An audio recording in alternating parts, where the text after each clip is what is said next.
I grew up in a small, quiet American town, a place where the biggest excitement of the week was the Friday farmers market and the occasional parade down Main Street. People there liked to believe they knew everything about each other. They thought secrets couldn't survive long in a place with 2 stoplights and 1 grocery store. But as I learned later, some secrets don't hide in the dark. They hide in plain sight. And this is the story of one of those secrets. For as long as I can remember, my uncle, my father's older brother, was the black sheep of the family. He was the kind of man you'd hear before you'd see. Heavy footsteps, louder breath than normal, the faint scent of cheap whiskey on every jacket he owned. He'd been in trouble more than once. Petty theft, bar fights, disappearing for weeks without telling anyone where he'd gone. Family gatherings always felt different when he was around. Everyone stayed careful, polite, as if a single wrong word could set him off. Then one summer, 3 years ago, everything seemed to change. It started small. He quit drinking. He cut his long, greasy hair. He started showing up at the church on Sundays, sitting quietly in the back pew like he was trying to make peace with something. People noticed. Small towns notice everything. And for the first time in my life, folks began saying his name with a kind of hope instead of disappointment. Then came the day that shocked absolutely everyone. He adopted a child, a little boy, maybe 8 years old, named Adam. He came from an orphanage 2 towns over, a place most people here only knew as the building with the peeling blue door and the rusted swings that creaked even without wind. I still remember the first time I saw Adam. He was tiny, too tiny. His shirt sleeves swallowed half his hands, and his brown hair hung forward like he'd learned to hide behind it. He walked next to my uncle with this slow, careful step, as if each foot had to ask permission to touch the ground. People reacted exactly how you'd expect in a town like mine. "Oh, what a blessing," they said. "He's finally turning his life around." Everyone deserves a second chance. They brought casseroles, knitted blankets, donated toys. They said my uncle was a new man, a changed man. And for a moment, even I believed it. But the thing about evil is that it doesn't just vanish. Sometimes it just learns how to smile. The strange behavior started almost immediately, though at first it all looked like overprotective parenting. My uncle never let the boy talk to anyone alone.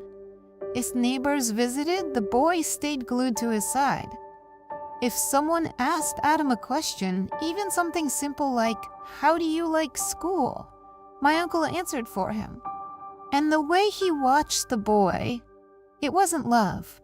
It was surveillance. School events? My uncle refused to let him attend any. He told teachers the boy had social anxiety, that he didn't like crowds. But kids are honest in ways adults aren't. And Adam's classmates whispered things at recess, like how he always looked exhausted, how he hid behind the fence during breaks instead of playing, how he flinched whenever someone walked too close behind him, even if it was just another kid. I visited the house a few times. The first thing I noticed was how quiet Adam was. Children have a natural noise to them, a kind of restless energy. They fidget, they hum, they tap their feet. But he was silent in a way that felt wrong. He moved like a shadow, trying not to get caught. And his bedroom door, it was always open. Always. My uncle made sure of that. One evening in late October, right before daylight savings time, I stayed for dinner. After we ate, my uncle stepped outside to take a phone call. I remember Adam sitting across the table from me. shoulders curled inward. And when my uncle walked out, Adam lifted his eyes toward the door. Not at me, but at the door, as if memorizing the exact second it closed. Then, very quietly, he whispered, "He listens through the walls." That was all he said. Just that. And then he clammed up like the words weren't allowed to exist. That night, I couldn't sleep. His voice replayed in my head. Something inside me told me that nothing about that house was safe. But I couldn't prove anything. Not then. The note came 2 weeks later. It was after midnight when I noticed the paper slipped under my bedroom door. My parents were asleep. The house was quiet. And for a second, I genuinely thought I'd imagined it. But there it was, a small piece of lined notebook paper, edges torn like it had been ripped quickly. 4 words, shaky handwriting. "Help me. He lies." I didn't know how he'd snuck out. I didn't understand what the note meant. But I knew it wasn't just fear. It was desperation. I tried calling. My uncle didn't pick up. The next morning, I drove to the house. Before I even knocked, he opened the door, like he'd been standing right behind it. His face was unusually calm.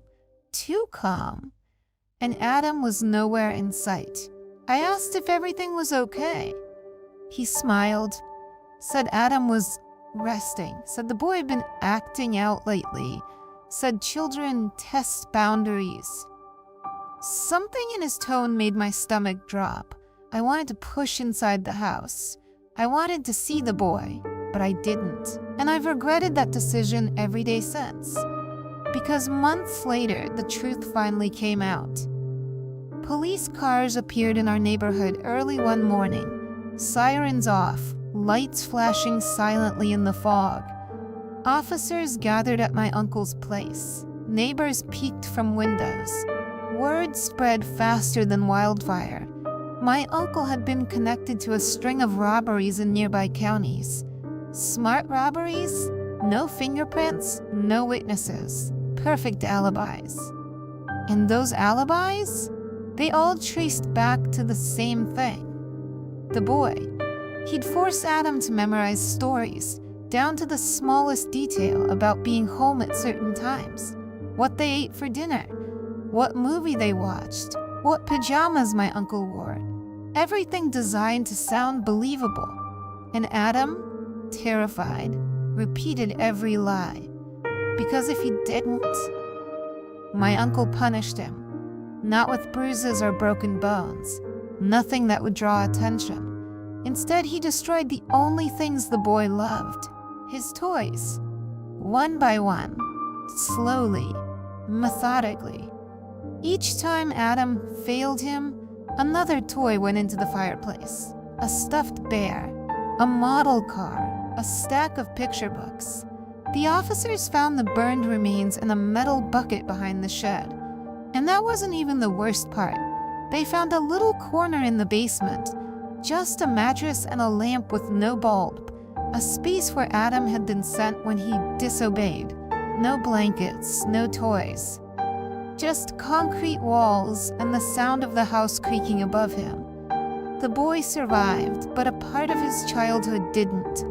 When the officers took him out of the house, he didn't struggle. He didn't cry. He just walked with them like he'd been waiting for this moment his entire life. Before he stepped into the police car, he turned to me just for a second and whispered something I will never forget. He didn't adopt me to love me. He adopted me to hide behind me. 20 years. That's what the judge gave my uncle. 20 years minimum. The town was shocked for months. People argued about how they never suspected a thing, about how evil can live anywhere, even in the house next door. As for Adam, he was placed with a new family far from our town.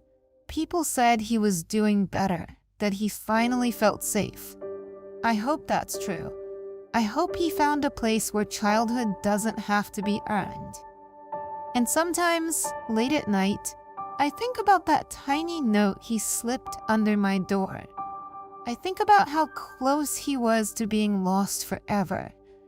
And I think about how many children in quiet towns just like mine might be hiding similar secrets behind polite smiles and neatly trimmed lawns. Because the truth is, in small towns, monsters don't always hide in the shadows. Sometimes they sit right at the dinner table.